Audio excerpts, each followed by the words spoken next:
บอสวันนี้ลูกค้ามาทำอะไรครับคนไข้ จาก มา ดิม ทำ มะ อะไร เลนะคะคนนั้นนะ อืม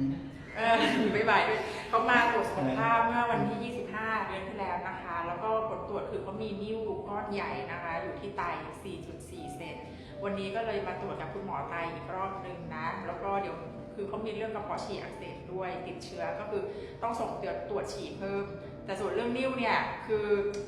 มันไม่สามารถกินยาได้แล้ว อันนี้คือจะต้องผ่าตัดอย่างเดียวนะคะ อยากเตือนน้องๆทุกคนนะ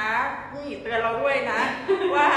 าถ้าเกิดเราตรวจสุขภาพตลอด เราเจอนิ่วก้อนเล็กๆเรารักษาได้เรากินยารักษาได้ แต่พอมันก้อนใหญ่ขนาดนี้มันจะรักษายากแล้วมันต้องผ่าตัดอย่างเดียวเนาะအဲ့ဒါပြောတာเนาะတဲမိုင်လာစစ်ခိုင်းတာဗာကြောင့်အဲ့ဒါကြောင့်เนาะကြောက်တွေပါလာစစ်တဲ့เนาะအဲ့ဒါကြောင့်ဒီအမိုင်းဆိုရင်အဒီဟိုတစ်ခါ25ရက်နေ့တော့လေဒီရှိလာနေ25ရက်နေ့တော့လာစစ်တယ်ကြောက်အဲ့မှာကြောက်တွေ့တယ်ပေါ့เนาะအဲ့ဒါဆရာဝန်ကဒီခါပြန်ပြီးလာစစ်တယ်เนาะကြောက်ကဒီကြောက်ကလုံးဝစေးတောက်လို့မရတဲ့ကြောက်ပြောเนาะခွဲမှရတော့မယ်ပေါ့เนาะအဲ့ဒါကြောင့်ကြောက်တေးသေးလေးပဲမျိုးဖြစ်နေတဲ့လူတွေဆိုရင်တော့စေးတောက်တာကောင်းနိုင်တယ်ပေါ့เนาะဒီမရတဲ့အခုကျတော့ဒီနေ့လေဒီစီးပေါ့เนาะကျင်နာတွေပေါ့เนาะစီးပိုးဝိနာကြောက်ပေါ့เนาะဆရာဝန်ကစီးလက်တစ်ခါပြန်စစ်မယ်เนาะဒီနေ့အဲဒါကြောင့်ကျမ်းမိုင်လာဆင်လို့ရပါတယ်เนาะ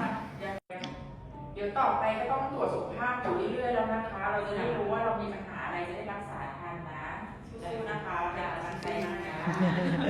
ะ